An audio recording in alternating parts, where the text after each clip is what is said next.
dari Abi Sa'id Al-Khudri radhiyallahu anin Nabi sallallahu alaihi wasallam, dari baginda Rasul sallallahu alaihi wasallam, tahajjatil jannatu wan nar faqalatin nar. Neraka dan surga beradu argumentasi.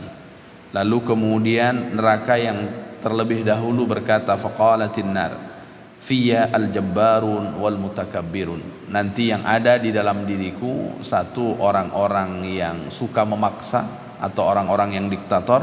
Kemudian yang kedua, wal mutakabbirun, nanti yang ada di dalam diriku adalah orang-orang yang sombong.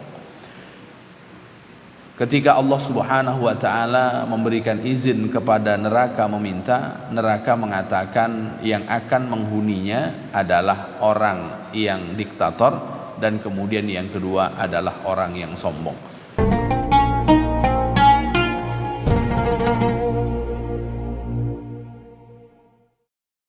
Assalamualaikum warahmatullahi wabarakatuh.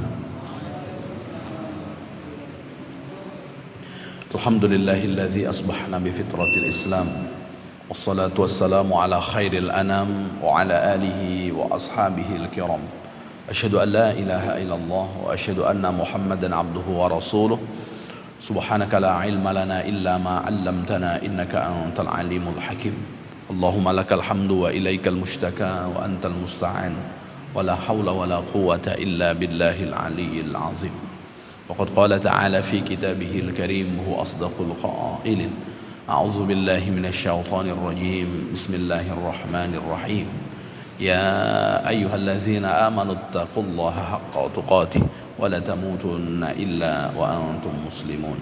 Al-ayah. Shadaqallahul azim. Amma ba'd. Ma'asyiral muslimin wal muslimat, para alim, para ulama, para asatidz, para tokoh masyarakat, para orang tua kami, bapak-bapak, ibu-ibu, dan seluruh jamaah salat fardu subuh yang semuanya insyaallah dimuliakan oleh Allah Subhanahu wa taala. Bersyukur kita kepada Allah dengan mengucapkan kalimat alhamdulillahi rabbil alamin. Pada pagi hari ini Allah gerakkan hati kita sehingga kita bisa melangkah, mengayunkan tangan guna memenuhi panggilan Allah. Dan semoga kita termasuk orang-orang yang Rasulullah sebutkan, idza ra'aitumur rajula i'tada 'alal masajid fashidu bil iman. Kalau engkau melihat seseorang yang dia biasa datang ke masjid memenuhi panggilan Allah, saksikanlah dia adalah orang yang beriman. Bersalawat kita kepada baginda Rasul dengan mengucapkan kalimat Allahumma salli ala sayyidina Muhammad wa ala ali sayyidina Muhammad. Assalamu alayka ya Rasulullah. Seraya berharap semoga kita menjadi bagian dari umat Rasul yang kelak mendapat syafaatnya di padang mahsyar. Allah izinkan kita berkumpul, berjumpa dengan beliau kelak di dalam surganya. Amin ya rabbal alamin. Bapak Ibu jamaah yang dimuliakan oleh Allah Subhanahu wa taala, masih membicarakan tentang bab keutamaan orang-orang yang lemah. Di hadis yang ketiga dari Abi Sa'id Al-Khudri radhiyallahu anin Nabi sallallahu alaihi wasallam, dari baginda Rasul sallallahu alaihi wasallam, tahajjatil jannatu wan nar faqalatin nar. Neraka dan surga beradu argumentasi. Lalu kemudian neraka yang terlebih dahulu berkata, faqalatin nar fiyya al-jabbarun wal mutakabbirun. Nanti yang ada di dalam diriku satu orang-orang yang suka memaksa atau orang-orang yang diktator. Kemudian yang kedua, wal mutakabbirun, nanti yang ada di dalam diriku adalah orang-orang yang sombong. Ketika Allah Subhanahu wa taala memberikan izin kepada neraka meminta, neraka mengatakan yang akan menghuninya adalah orang yang diktator, dan kemudian yang kedua adalah orang yang sombong.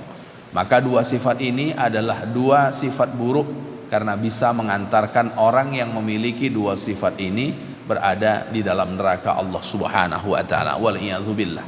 Maka Rasulullah tidak pernah mengajarkan kepada umatnya untuk menjadi diktator, dan Rasulullah sallallahu alaihi wasallam tak pernah mengajarkan kepada umatnya untuk kemudian menjadi orang-orang yang sombong. Karena satu di antara yang menghalangi seseorang untuk bisa masuk ke dalam surga Allah Subhanahu wa taala adalah sifat sombong. La yadkhulul jannah, tidak akan masuk ke dalam surga. Man kana fi qalbihi, orang yang di dalam hatinya misqalu dzarrah min kibrin, ada sebesar biji zarrah dari kesombongan. Maknanya sombong adalah sifat yang tidak baik, karena sombong adalah sifat makhluk Allah Subhanahu wa taala yang disebut dengan iblis. Jadi iblis itu sifatnya sombong. Maka orang kalau sombong berarti sifat iblis sedang dia ambil. Bapak Ibu yang dimuliakan oleh Allah Subhanahu wa taala, ketika Allah perintahkan malaikat sujud kepada Nabi Adam sebagai sujud penghormatan, karena tidak semua sujud itu disebut sebagai peribadatan. Ada sujud yang disebut ibadah, ada yang sujud disebut dengan penghormatan. Kalau sujud yang beribadah kepada selain Allah menyekutukan Allah. Tapi kalau sujud sebagai bentuk penghormatan, sebagaimana yang Allah perintahkan para malaikat untuk sujud kepada Nabi Adam, dan mereka sujud. Tapi ketika Allah Subhanahu wa taala perintahkan iblis untuk sujud sebagai bentuk penghormatan kepada Nabi Adam alaihissalam, ternyata aba wastakbar, iblis tidak mau dan kemudian enggan.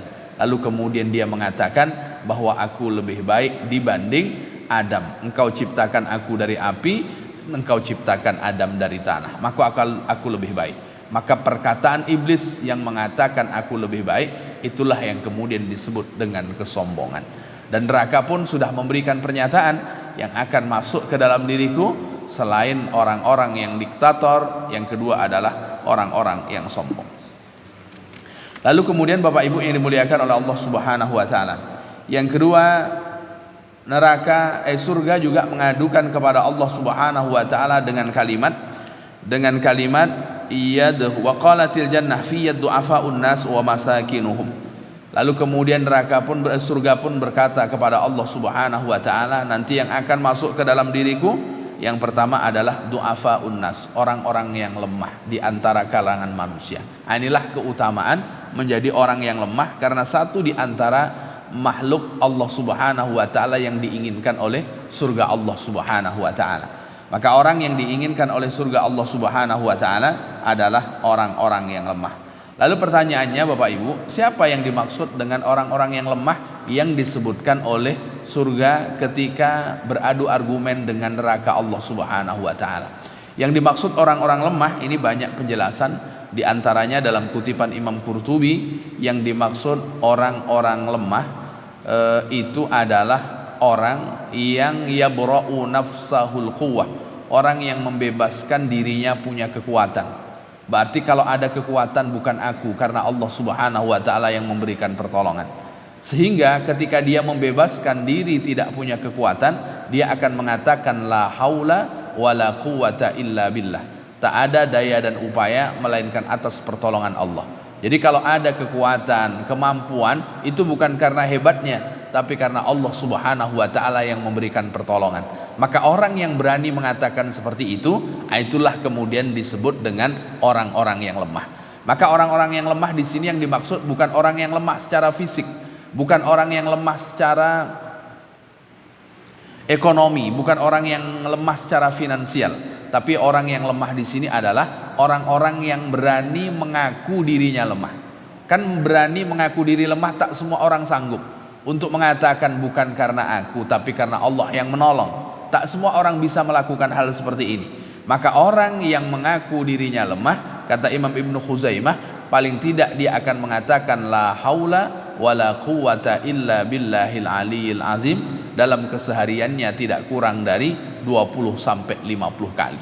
Maka kalau kita ingin diinginkan oleh surga Allah Subhanahu wa taala, akuilah bahwa diri kita lemah, maka kita tidak akan meninggalkan zikir hauqalah, la haula wala quwwata illa billah. Paling tidak zikir itu minimal dalam satu hari satu malam tidak kurang dari 50 kali. Itu kata Imam Ibnu Khuzaimah yang dimaksud dengan orang-orang yang lemah yang diinginkan oleh surga Allah Subhanahu wa taala. Kemudian wa masakinuhum, di antara orang yang diinginkan oleh surga Allah adalah orang-orang yang miskin di antara manusia. Maka doa Rasulullah sallallahu alaihi wasallam mungkin pernah saya sampaikan kepada Bapak Ibu, dan kita tak berani juga menggunakan doa itu. Satu di antara doa Rasul itu, Allahumma ahyini miskina wa amitni miskina wa hsyurni ma'a zumratil masakin. Ya Allah, hidupkanlah aku dalam keadaan miskin, matikan aku dalam keadaan miskin, nanti kumpulkanlah aku di padang mahsyar bersama dengan orang-orang miskin. Pernah berdoa seperti ini Bapak Ibu? Tak berani saya Pak Ustaz doa minta miskin. Kalau bisa minta kaya lah. Doa kita ini kan minta kaya terus. Sholat duha, selesai sholat duha minta kaya. Allahumma aghnina bihalalika an haramik. Ya Allah, berikan aku kekayaan yang halal jauh dari apa yang engkau haramkan. Kalau rezeki itu di atas, ya Allah turunkan. Kalau rezeki itu di bawah bumi, ya Allah keluarkan. Kalau rezeki itu jauh, ya Allah dekatkan. Nah, itu biasanya yang kita minta. Jadi rata-rata kita mintanya itu kaya. Dan Rasulullah SAW seorang nabi sudah memberikan pernyataan di dalam doa beliau untuk kemudian meminta miskin. Nah, itu luar biasanya Rasulullah SAW. Lalu pertanyaannya, apa yang dimaksud doa Rasulullah SAW minta miskin? Apakah supaya menjadi orang-orang yang diinginkan oleh surga Allah Subhanahu wa taala? Ternyata juga dijelaskan oleh Imam Qurtubi, yang dimaksud permintaan Rasulullah untuk menjadi orang-orang miskin sehingga dia diinginkan oleh surga Allah Subhanahu wa taala, yang dimaksud adalah al-mutawadi'un, orang-orang yang rendah hati. Jadi yang dimaksud miskin itu bukan satu di antara 8 penerima zakat, tapi dia adalah orang-orang yang rendah hati. Bapak Ibu yang dimuliakan oleh Allah, kalau kita membaca biografi Rasulullah SAW, luar biasa rendah hatinya Rasul Sallallahu Alaihi Wasallam. Ketika orang buta meludahi Rasulullah, apakah kemudian Rasulullah mentempelengnya? Jawabannya tidak. Ketika orang-orang Taif melempari Rasulullah Sallallahu Alaihi Wasallam dengan batu, mengalir darah dari pelipisnya, ketika gunung menawarkan jasanya untuk membalikkan kampung Taif dengan malaikat yang Allah Subhanahu Wa Taala kirimkan, tapi Rasulullah Sallallahu Alaihi Wasallam menolak tawaran itu. Nah, itu terkait dengan luar biasa rendah hatinya Rasulullah Sallallahu Alaihi Wasallam. Bahkan suatu ketika ada ibu-ibu yang sudah tua lalu kemudian datang kepada Rasul, aku ingin bertanya kepadamu, tapi pertanyaanku jangan sampai didengar oleh sahabat-sahabatmu. Maka Rasulullah Sallallahu Alaihi Wasallam tidak menolak keinginan ibu tadi sambil mengatakan, ikhtari min ayyi tariqin fil madinati syi'ti ajlisu ma'aki. Silahkan engkau cari jalan yang engkau inginkan di kota Madinah ini, mana yang engkau inginkan, maka aku akan duduk menjumpaimu. Jadi Rasulullah Sallallahu Alaihi Wasallam tak mesti harus digelarkan karpet merah lalu kemudian dia mau duduk. Dimanapun yang engkau mau, maka aku akan menghampirimu. Tak mesti kemudian harus didatangi. Bahkan Rasulullah Sallallahu Alaihi Wasallam juga datang. Maka melepaskan sifat kesombongan sehingga menjadi orang yang rendah hati, nah itulah yang kemudian menjadi pelajaran bagi kita bersama. Jadi rendah hati itu Bapak Ibu yang dimuliakan oleh Allah Subhanahu wa taala tidak mesti disebut sebagai orang yang merendahkan diri.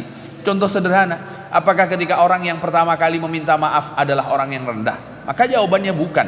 Apakah ketika menjadi orang yang pertama datang bersilaturahim orang yang rendah? Jawabannya bukan. Itu yang dimaksud adalah rendah hati. Sehingga meskipun dia abang seharusnya didatangi, tapi dia justru mendatangi adiknya. Meskipun dia kakak seharusnya didatangi, tapi kemudian dia akan datang ke rumah adiknya.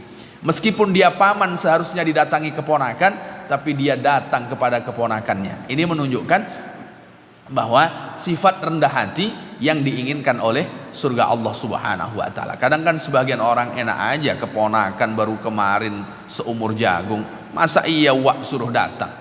Memang tak ada adabnya sama sekali. Artinya kita mencontohkan bagaimana sifat yang kita lakukan, mencontoh sifat baginda Rasul Sallallahu Alaihi Wasallam. Jadi tak menunggu karena kita ketua RT harus didatangi, tak menunggu kita ketua RW harus didatangi, tapi kita yang datang itu akan menjadi spesial di sisi Allah Subhanahu wa taala. Maka orang yang rendah hati satu di antara orang yang diinginkan oleh surga Allah Subhanahu wa taala. Ketika kedua makhluk Allah yang namanya surga dan neraka meminta kepada Allah, mereka beradu argumentasi tentang siapa yang akan menghuni masing-masing, lalu kemudian faqadallahu bainahuma, Allah memberikan putusan hukum kepada keduanya. Namanya juga beradu argumen, siapa yang menyelesaikan? Maka Allah Subhanahu wa taala yang menyelesaikan perselisihan dalam tanda kutip antara surga dengan neraka tentang penghuni mereka. Maka Allah Subhanahu wa taala memberikan putusan kepada mereka. Bapak Ibu yang dimuliakan oleh Allah, tak ada satupun di antara kita yang tidak Allah berikan putusan. Meskipun permasalahan kita tak selesai di dunia, meskipun permasalahan kita di dunia selesai tapi salah satu ada yang terzalimi, nanti Allah juga akan memberikan putusan hukum seadil-adilnya. Dan Allah Subhanahu wa taala tak pernah ingkar janji. Kalau di dunia ini kan mohon maaf, kadang ada orang yang terzolimi, kadang ada orang yang tertindas, sehingga karena dia tidak punya kekuatan maka kalah dia di pengadilan, kalah dia dalam banyak hal karena tak punya kekuatan secara finansial. Tapi nanti Allah Subhanahu wa taala akan memberikan putusan hukum, dan itu adalah seadil-adilnya hukum, itu di pengadilan Allah. Maka ketika surga dan neraka pun bertikai dalam menentukan siapa yang akan menghuni mereka, Allah Subhanahu wa taala memberikan putusan hukum. Apa kata Allah? Innakil jannatu rahmati arhamu biki man asya. Kata Allah Subhanahu wa taala, wahai engkau surga, engkau adalah rahmatku, engkau adalah rahmatku, maka aku akan merahmati melalui dirimu orang yang aku inginkan. Maknanya orang kalau dapat rahmat Allah, surga tempatnya. Kenapa? Karena surga adalah rahmatku, kata Allah. Engkau surga, rahmatku. Aku akan merahmati orang yang aku inginkan melalui dirimu. Maknanya orang yang mendapatkan rahmat Allah Subhanahu wa taala adalah orang yang berada di dalam surga Allah Subhanahu wa taala. Itu jawaban Allah Subhanahu wa taala kepada surga. Meskipun engkau tidak menentukan, meskipun engkau meminta siapa yang akan menghuni di dalam dirimu, tapi ketahuilah bahwa engkau adalah rahmatku dan aku akan merahmati orang yang aku kehendaki.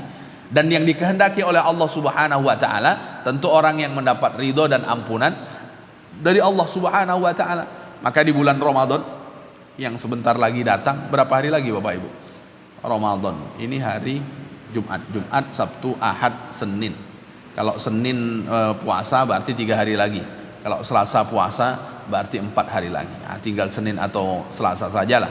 Nanti tinggal ditunggu pengumuman di hari Ahad waktu selesai sholat maghrib, biasanya sidang penentuannya itu untuk menentukan kapan kemudian puasa akan kita laksanakan.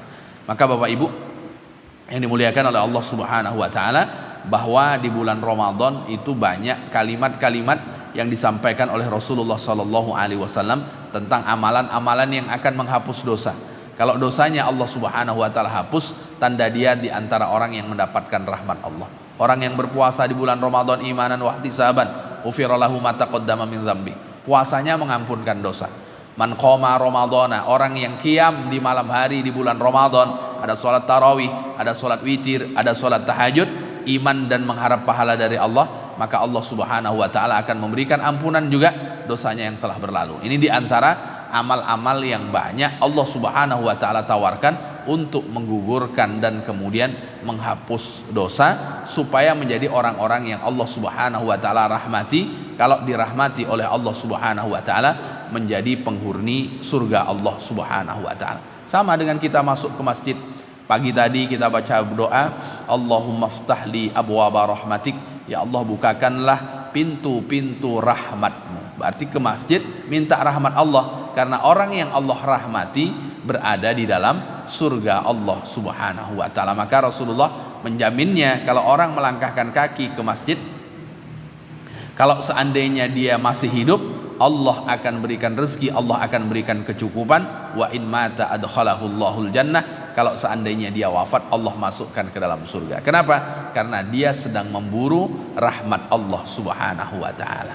Maka memburu rahmat Allah itu ya dengan melakukan amal-amal yang akan mengundang rahmat Allah. Karena surga adalah rahmat Allah, dan Allah akan merahmati orang yang Allah inginkan untuk berada di dalam surga Allah Subhanahu wa taala. Wa innakin nar azabi u'adzibu biki man asya, dan engkau neraka adalah tempat murkaku, dan aku akan memurkai, akan mengazab orang yang aku inginkan. Berarti kalau orang yang Allah murkai tempatnya neraka, karena Allah Subhanahu wa taala sudah menyebutkan, dan orang yang berada di dalam neraka, dengan itulah Allah Subhanahu wa taala akan mengazabnya. Nah, pilihan kita antara surga dengan neraka. Maka orang semuanya, sejahat-jahat orang, pasti kemudian dia akan memilih surga, kecuali orang yang mulutnya latah memilih neraka. Semua orang memilih surga. Kenapa semua orang memilih surga? Karena orang berharap. Berharap itulah yang disebut dengan roja.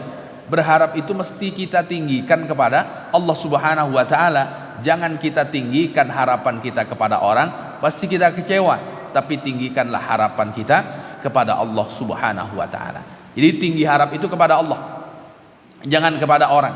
Tapi selain kita tinggi harap kepada Allah, juga harus menghadirkan rasa takut kepada Allah Subhanahu wa taala, sehingga ada keseimbangan di dalam melakukan ketaatan dan menjauhi apa-apa yang Allah Subhanahu wa taala larang.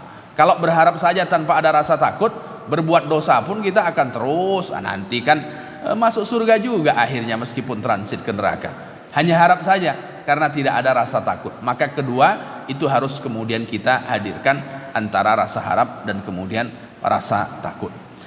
Walikulaikuma walikilaikuma alayya mil'uha, kata Allah, masing-masing kalian itu punya penghuni. Jadi jangan khawatir neraka kalau engkau tak punya penghuni, jangan khawatir engkau surga kalau engkau tidak punya penghuni. Meskipun engkau sudah menentukan siapa yang akan masuk ke dalam dirimu, engkau masing-masing punya penghuni.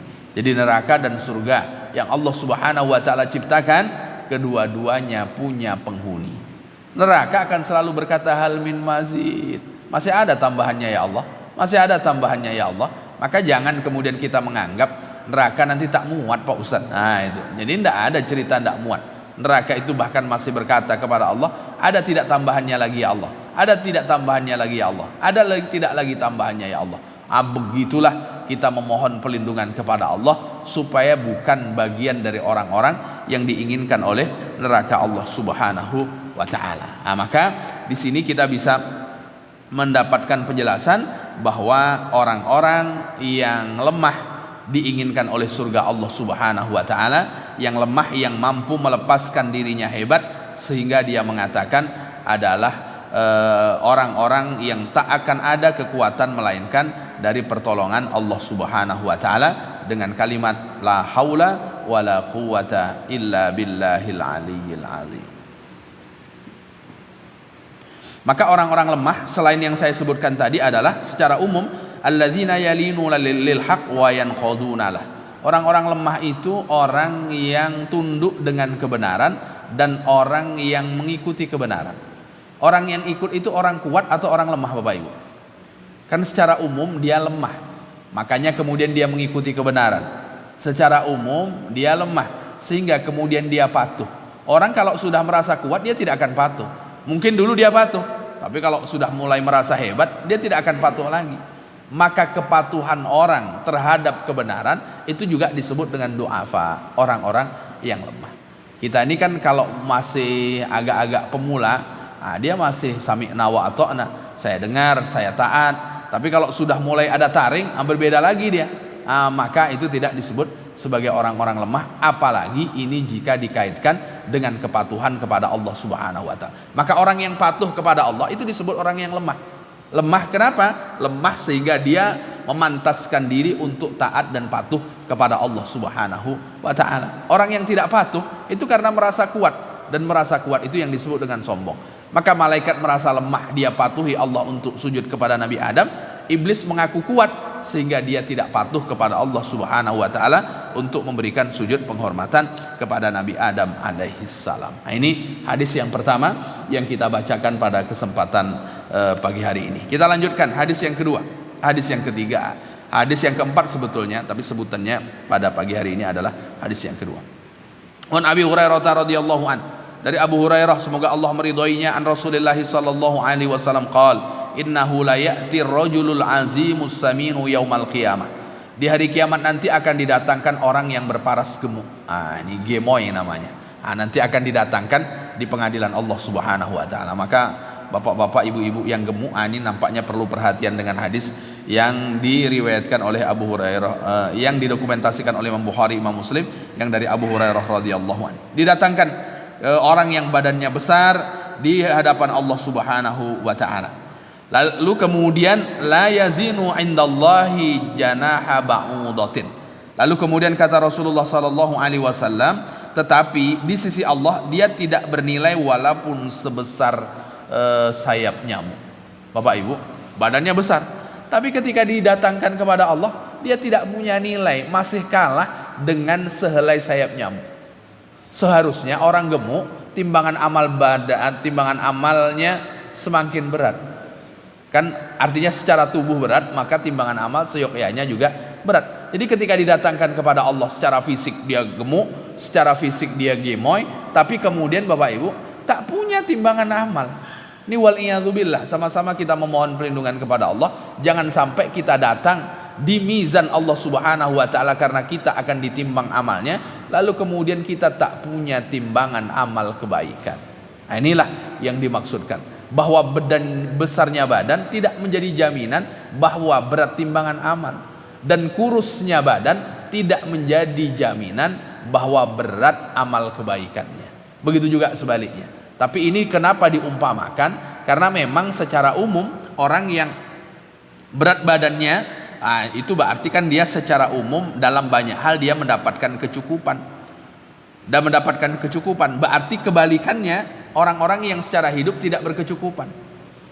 Makanya orang kalau semuanya serba besar ya, rumahnya besar, mobilnya besar, badannya besar, bininya tak tahu saya besar atau kecil kan. Bapak Ibu yang dimuliakan oleh Allah Subhanahu wa taala, kan berarti dia serba berkecukupan. Kalau berkecukupan di dunia berarti dia di dunia tidak mengalami lemah sama sekali, karena semuanya berkecukupan. Nah, ketika semuanya berkecukupan, ketika didatangkan kepada Allah Subhanahu wa taala, justru dia tidak punya amal yang memperberat timbangan amal kebaikan di sisi Allah Subhanahu wa taala. Maka dijelaskan perumpamaannya itu seperti ya tidak mengalahkan dari sehelai sebelah sayap nyamuk. Kenapa? Karena secara umum orang yang gemuk innama ta'ti minal batanah, orang yang gemuk itu satu di antara faktornya adalah makanan. Jadi kalau kemudian ada orang kurus-kurus ini berarti bermasalah di makanan. Kalau orang-orang gemuk itu hampir secara seluruhnya penyebabnya itu adalah makanan. Jadi kurus dan gemuk ini makanan. Maka kalau Bapak Ibu yang kurus ingin gemuk, tanya kepada orang yang gemuk apa yang dia makan. Itu dia. Apa yang dia makan. Jadi potensi gemuknya itu luar biasa. Min kasratil akli. Kenapa kemudian dia besar badan? Satu, makannya banyak. Wa kasratul akli tadullu ala kasratil mal wal ghina. Orang yang makannya banyak itu biasanya banyak duitnya, banyak hartanya. Maka dia makannya banyak. Tapi saya punya kawan Pak Ustadz, makannya sedikit meskipun duitnya banyak. Itu kan mungkin dia sedang diet, makanya makannya sedikit. Tapi secara menggunakan harta untuk dirinya pasti berlipat dibanding orang yang miskin.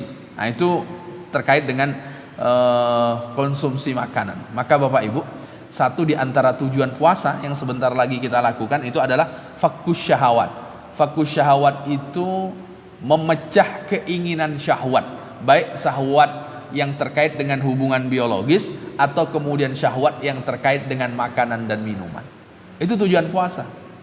Tujuan puasa. Maka kalau kita puasa makan kita jadi berlebih, kalau kita puasa kebutuhan kita menjadi berlebih, itu mungkin perlu kita mengintrospeksi diri.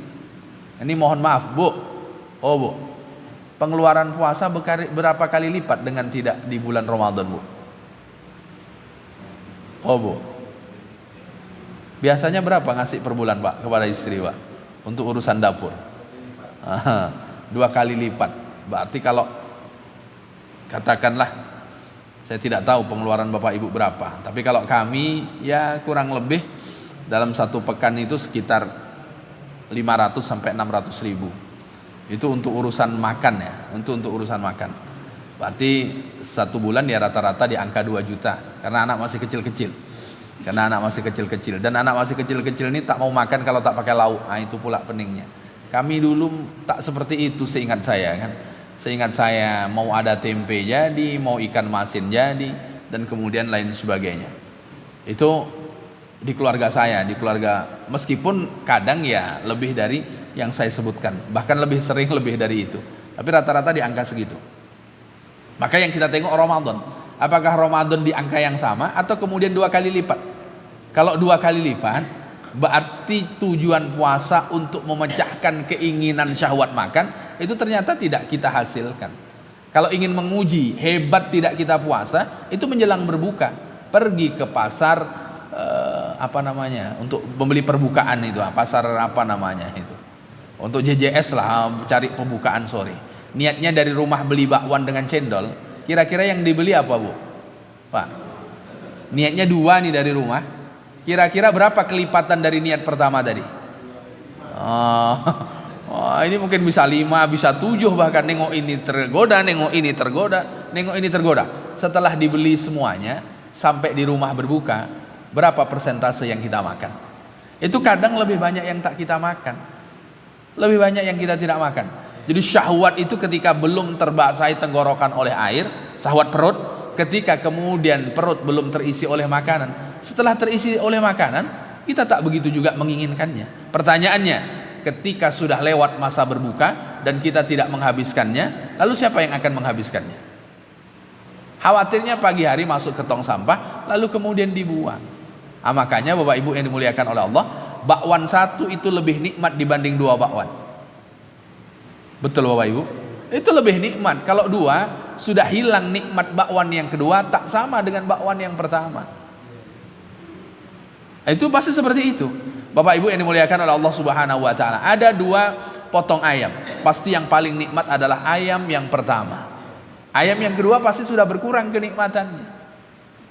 Sehingga Bapak Ibu, keinginan kita itu sebelum tersentuh oleh lidah, sebelum kemudian tertelan oleh mulut. Tapi kalau sudah tertelan, itu beda lagi ceritanya. Bapak Ibu kalau sudah berbuka, diajak ke rumah makan manapun, kira-kira tergoda tidak kita? Dah tak semangat lagi dah. Mau ke restoran yang paling mahal pun, kalau kita di rumah sudah makan, tidak ada lagi keinginan kita untuk tertarik. Makanya bagi orang yang berpuasa, 2 kegembiraan yang Allah akan berikan, satu diantaranya adalah indal iftar, ketika dia berbuka. Itu bahagianya luar biasa. Maka kalau ada orang berbuka dia tidak bahagia, berarti bermasalah dengan puasanya. Jangan-jangan dia sudah buka tadi jam 9, sehingga ketika berbuka dia tidak merasa bahagia. Bahagianya itu luar biasa. Jangankan berbukanya, saya waktu kecil-kecil disuruh beli es saja, itu bahagianya luar biasa. Itu baru disuruh beli es ini, belum berbukanya, itu bahagianya luar biasa. Maka Bapak Ibu, untuk memanage perbukaan sesuai dengan kebutuhan barangkali menjadi perhatian kita bersama. Kalau kita ingin beli banyak, pastikan kita berikan kepada orang. Silahkan kita lipat gandakan dari kebutuhan kita di luar bulan Ramadan dengan 2 kali lipat, 3 kali lipat, tapi yang 2 dan 3 kali lipat itu untuk berbagi. Kenapa? Karena orang yang memberikan perbukaan, man aftara shaiman, orang yang memberikan perbukaan kepada orang yang berpuasa, dia akan mendapatkan pahala sama dengan orang yang puasa itu sendiri. Puasa 1 hari dapat 2 hari. Kenapa? Karena dia memberikan perbukaan 1 orang. Puasa 1 hari bisa seperti 3 hari. Kenapa? Karena 2 orang dia berikan perbukaan. Makanya kalau masjid punya program buka bersama, Bapak Ibu berlomba-lombalah. Apalagi masjid pinggir jalan, mungkin ada orang yang singgah dan lain sebagainya. Itu keistimewaannya. Maka jangan sampai puasa 30 hari hanya 30 hari yang kita dapat. Kalau bisa seperti 90 hari, kalau bisa seperti 120 hari, kelipatannya itu di mana? Kelipatannya itu saat berbagi perbukaan puasa. Kami Bapak Ibu kalau di Mesir, pengeluaran paling kecil itu justru Ramadan. Ramadan itu hampir tidak ada pengeluaran setiap harinya. Kenapa? Karena sudah terlalu banyak orang berbagi makanan. Saking banyaknya orang berbagi makanan. Kalau tak ingin ada orang membagi makanan ke kita, datang aja ke masjid. Tak ada masjid yang tidak menyediakan perbukaan, dan tak ada masjid yang tidak menyediakan sahur bagi orang yang menginginkan. Itu sehingga ketika di bulan Ramadan itu sekecil-kecilnya pengeluaran, karena orang berlomba-lomba untuk kemudian berbagi perbukaan. Itu luar biasa Bapak Ibu. Kami itu bahkan dulu satu rumah kan 6 orang. 6 orang tidak jauh dari rumah itu ada muhsinin. Muhsinin itu sebutan untuk orang-orang baik. Dia selalu setiap Ramadan itu berbagi makanan. Entah berapa jumlah porsinya, saking banyak. Maka setiap orang Bapak Ibu, dia akan diberi 1/4 dari ayam. Umpamanya ayam 1 dipotong jadi 4, 1/4-nya itu untuk 1 orang. Kalau daging berarti bukan seperti irisan daging dendeng Bapak Ibu. Kalau umpamanya diiris, di kita mungkin bisa menjadi 15 porsi. Itu untuk 1 orang. Untuk 1 orang. Jadi kalau kita datang ditanya, "Kam, untuk berapa orang?" 6. Berarti akan dia buatkan 6 porsi. Ditanya lagi, "Kam, asroh?" Berarti dia akan buatkan 10 porsi. Itu. Kalau umpamanya satu rumah yang datang berdua, yang satu datang berapa? 6. Yang kedua datang juga berapa? 6. Berarti kan dapat 12. Padahal di rumah berapa? Cuma 6 orang. Kan tak bohong kan?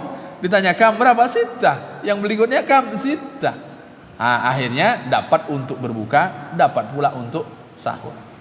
Itu baru makanan. Dan orang Mesir paling suka memberikan makanan dan uang kepada mahasiswa, terutama mahasiswa asing. Itu paling senang sekali. Dan diantaranya yang disasar itu orang Indonesia, karena tahu orang Indonesia ini banyak yang miskin.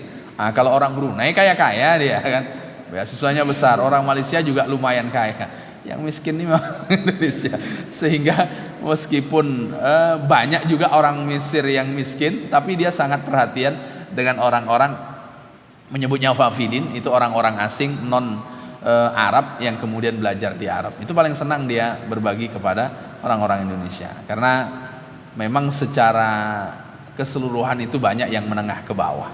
Artinya mereka sambil kerja, kirimannya terbatas, maka yang paling ini ya Ramadan.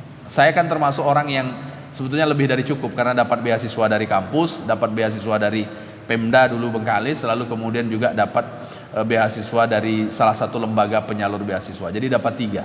Saya dapat 3, ini termasuk. Makanya saya kalau di Ramadan itu tak pernah dapat bantuan uang tunai. Mungkin itu Allah Subhanahu wa taala Maha tahu. Kenapa? Karena sudah cukup. Kalau kawan-kawan yang lain itu selalu dapat. Saya penasaran gimana cara dapat? Kok saya tak dapat? Oh, berarti ternyata begitulah Allah Subhanahu wa taala mengatur. Jadi selama 4 tahun saya dapat bantuan uang tunai itu cuma sekali. Maksudnya dari orang yang berbagi di bulan Ramadan. Kalau beasiswa kan bulanan saya dapat. Baru saya mengerti. Berarti orang-orang ini memang tak dapat beasiswa, sehingga bantuan Ramadan yang mereka dapatkan banyak. Nah, itulah berbaik sangka kita kepada Allah Subhanahu wa taala. Tapi kalau makanan itu mau kaya dan tidak, karena ketika menyebutkan berbagi makanan itu kepada orang yang berpuasa, tidak disebutkan kepada orang yang miskin berpuasa, kepada orang yang fakir berpuasa, tidak. Tapi kemudian disebutkan untuk orang yang berpuasa. Karena untuk orang yang berpuasa, maka berbagi makanan itu tidak melihat kaya dan miskin.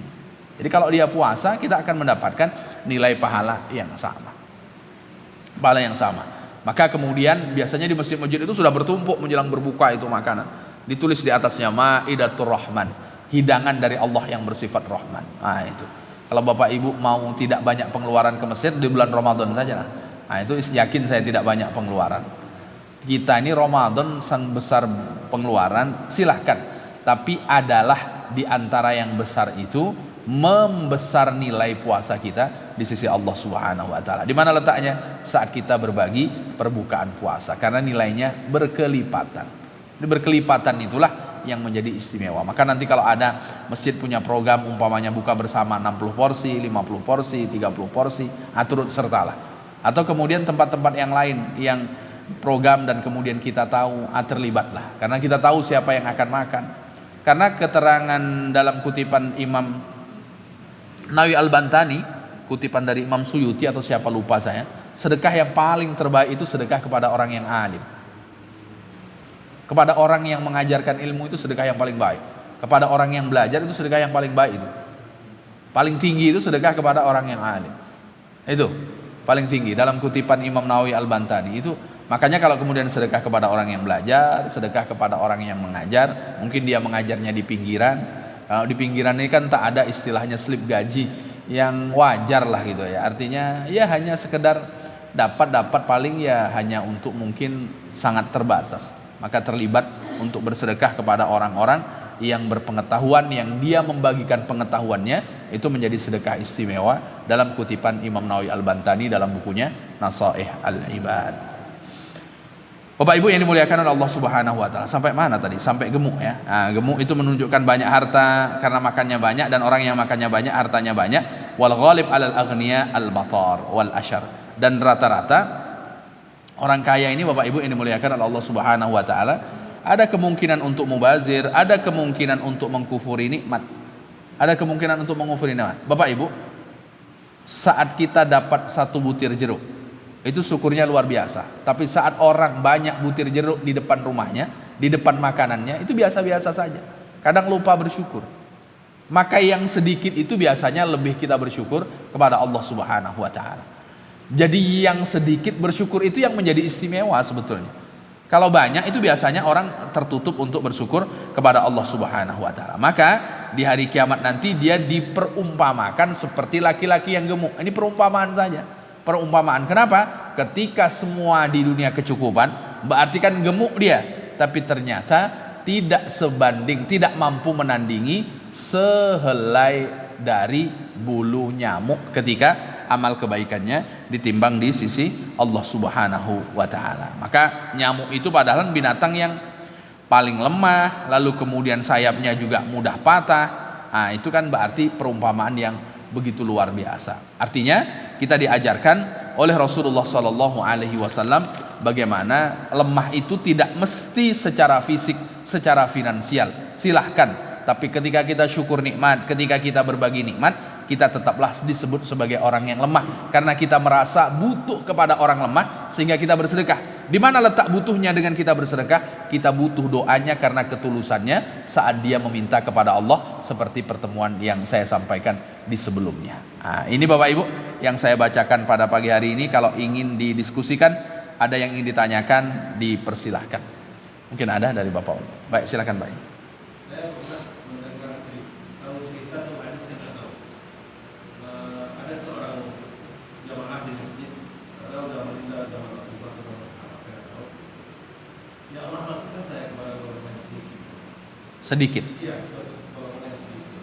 Itu sahabat-sahabatnya bertanya, itu kok doa seperti itu, kok masukkan saya kepada golongan yang sedikit? Karena sedikit sekali orang yang bisa bersyukur dalam dunia. Jadi saya lebih banyak yang di, saya nggak tahu itu apa hadis atau bagaimana, apa harus aku menjelaskan? Baik, kalau cerita itu saya tidak mengetahui apakah itu hadis atau kemudian cerita salafus salih. Tapi kalau terkait dengan menjadi orang yang bersyukur itu memang payah. Orang yang bersyukur itu saat dua ada pada dirinya. Yang pertama, ketika ibadah ketaatan, tengoklah orang yang di atas lalu kemudian dia mencontoh. Ketika harta, tengoklah orang yang di bawah sehingga dia tetap menjadi orang yang syukur seberapapun yang sudah Allah kasih kepadanya. Kalau dua itu ada pada diri kita, maka kita mendapatkan gelar syakir, orang yang bersyukur. Selagi kita tidak memandang ketaatan kepada orang yang di atas kita, kita tidak bersyukur dengan keadaan kita. Kenapa? Karena kita selalu menjengkali orang. Alah, baru tobat 3 hari. Nah, itu. Artinya kita tengoklah ketaatan itu kepada orang yang di atas kita. Ramadan nanti yang kita tengok orang tarawih sama-sama tarawih. Yang kita tengok tarawihnya itu berapa juz. Nah, itu dia. Nah, kita ini inginnya banyak tapi ibadahnya sedikit. Nah, itu dia. Makanya ketika ketaatan itu tengoklah orang di atas kita sehingga kita mencontoh. Kan Rasul menyebutkan la hasada illa fitnain. Karena bulan Ramadan itu bulan Quran, janganlah engkau iri kecuali kepada 2 orang. Satu di antaranya rajulun atahullahul qur'ana qama bihi ana al-lail. Orang yang Allah beri kemampuan hafal Quran, iri kepada mereka. Orang yang Allah berikan kemampuan bisa baca Al-Quran, bukan hafal, bukan bisa saja, tapi qama bihi ana al-lail. Bisanya, hafalnya dia gunakan untuk berdiri sholat malam. Quran itu yang paling mulia dibaca kapan? Dibaca di dalam sholat. Cuman kita ini yang dibaca di dalam sholat qul huwallahu ahad. Meskipun qul huwallahu ahad ada keistimewaannya, kita baca yang pendek-pendek meskipun itu ada keistimewaannya. Tapi dimaksud dengan jumlah yang dibaca banyak itu menentukan semakin panjang berdiri kita membaca kalam-kalam Allah Subhanahu wa taala. Maka ketika iri kepada orang yang seperti itu, kita disebut syukur itu. Karena masih ada iri kepada kebaikan. Maka orang yang tidak iri dengan kebaikan, dia tidak syukur itu. Maka syukurnya orang itu sejauh mana dia iri dengan kebaikan. Maka irilah dengan kebaikan supaya kita bersyukur. Ketika kita mencontoh, itu syukur kita. Ketika kita mengikuti orang yang lebih dari kita, itu syukur kita kepada Allah Subhanahu wa taala. Kalau kita tidak mengikuti ketaatan yang lebih dari kita, itu tanda kita tak bersyukur. Terkait dengan harta, kita akan melihat orang di bawah kita. Kenapa? Saat kita lihat bawah, maka apa yang ada pada kita, kita pasti akan bersyukur. Saat bisa makan 1 jeruk, tengoklah orang yang tak bisa makan jeruk. Nah, itu kan. Saat bisa makan setengah jeruk, lihatlah orang yang tak pernah mencium bau harum jeruk, dan kemudian seterusnya. Nah, itulah yang kemudian disebut sebagai kesyukuran kepada Allah Subhanahu wa taala. Kalau seperti yang Bapak kisahkan, saya belum terbaca. Barangkali mungkin nanti di lain waktu saya akan sampaikan jika ketemu. Wallahu a'lam. Mungkin itu Pak Il.